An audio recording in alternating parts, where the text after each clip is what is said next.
Gold, trusted gold buyers. మీరు తాకట్టు పెట్టిన బంగారాన్ని విడిపించి ఈ రోజు ఉన్న మార్కెట్ ధరకు కొనబడను.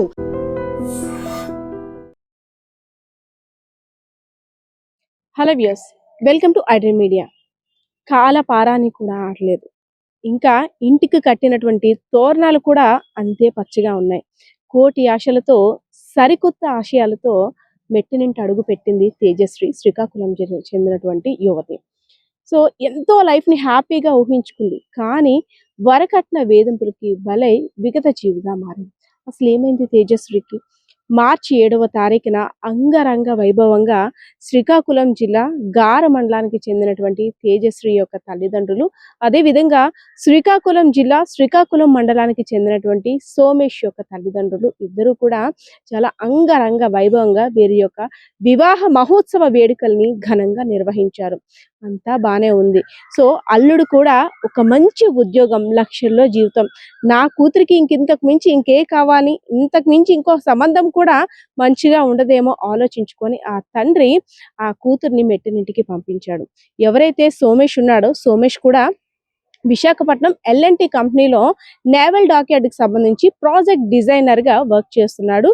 రామా ట్యాక్స్లో ఒక ఇల్లు తీసుకొని అద్దెకుంటున్నాడు.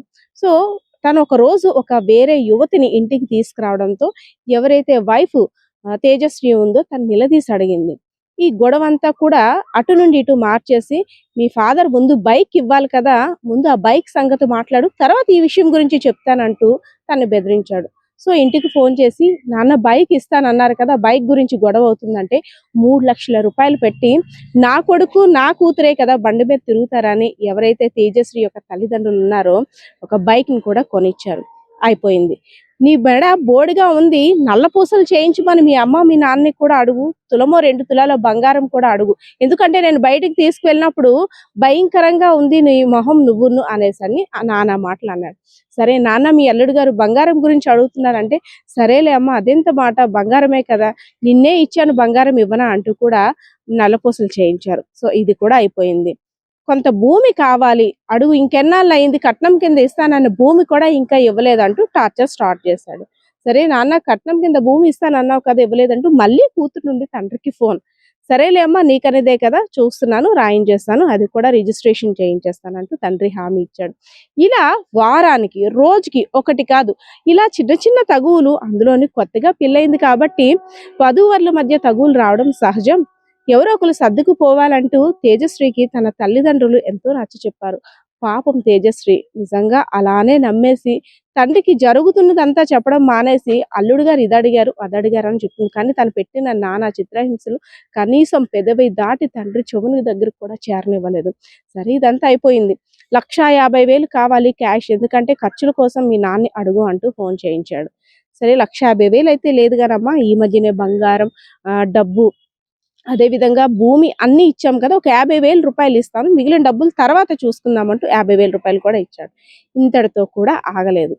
ఎప్పుడైతే మే 8వ తారీఖున మీ అమ్మాయి ఉరి పోసుకొని చనిపోయింది అంటూ అక్కడ నుండి ఎవరైతే సోమేష్ ఉన్నాడో, సోమేష్ తన తేజశ్రీ యొక్క తల్లిదండ్రులకి ఫోన్ చేశాడు. కూతురు ఇంకా వెళ్ళి మెట్టినింటికి వెళ్ళి ఇంకా 2 నెలలు కూడా కాలేదు, ఇంకా పారాని కూడా ఆరలేదు, ఇంకా చేతుకున్న గోరింటాకు మరకలు కూడా ఇంకా పోలేదు, అప్పుడే నా కూతురు చనిపోయిందా అంటూ అక్కడి నుండి లబో దిబ్బోం అనుకుంటూ ఫ్యామిలీ మెంబర్స్ అంతా కూడా విశాఖపట్నానికి వచ్చారు. సో విగత జీవిగా ఉన్న కూతుర్ని చూసేసరికి కాస్త అనుమానం వ్యక్తం చేస్తారు. అదేంటి, అది కూడా అల్లుడు ఫోన్ చేయలేదు, మీ అమ్మాయి చనిపోయింది ఉరి పోసుకొని, తన యొక్క స్నేహితులతో చేయించాడు, నేను గాబరాలో ఉన్నాను, నేను చెప్పే ధైర్యం చేయలేకపోయాను, నా స్నేహితులతో చేయించానంటూ మాట దాటేశాడు.